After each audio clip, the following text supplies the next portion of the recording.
শুধু পুষ দিয়ে দাও। একটা বালতি দেন, এই তোমরা একটু সরো না, সরো না, সরো।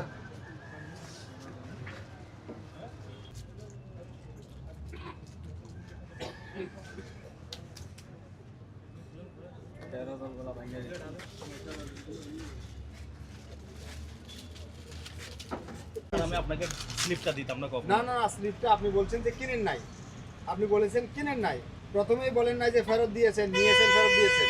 না, আমি আমরা স্লিপটা use করি না চেয়েছি, আপনি তো আপাতত। স্লিপ দিবেন, বাধ্য হয়েছেন আমি যখন স্লিপ চেয়েছি।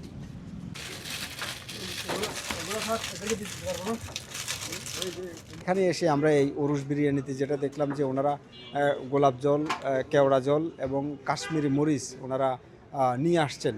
তো আমরা খুঁজে পাইনি, প্রতিদিনের বাজার প্রতিদিন করে মর্মে আমাদেরকে তারা দেখিয়েছেন, কিন্তু আমরা ওনার যে ভাউচার, সেই ভাউচারে স্পষ্টভাবে খুঁজে পেয়েছি। তাহলে ব্যবহার করেছেন মর্মে আমাদের কাছে প্রতীয়মান হয়েছে। তো আমরা এই প্রতিষ্ঠানকে আমরা 40,000 টাকা অর্থদণ্ড করেছি। আরেকটা প্রতিষ্ঠান মেয়াদ উত্তীর্ণ সাবান এবং ক্রিম বিক্রি করছে, সাথে এই কেওড়া জল এবং এই কাশ্মীরি মরিচ বিক্রি করছে এই প্রতিষ্ঠানের কাছে। খাদ্য উৎপাদনকারী প্রতিষ্ঠানের কাছে অখাদ্য বা অননুমোদিত পণ্য তো বিক্রি করতে পারবে না। তো এটার জন্য আমরা সেই প্রতিষ্ঠানকে 20,000 টাকা অর্থদণ্ড করেছি।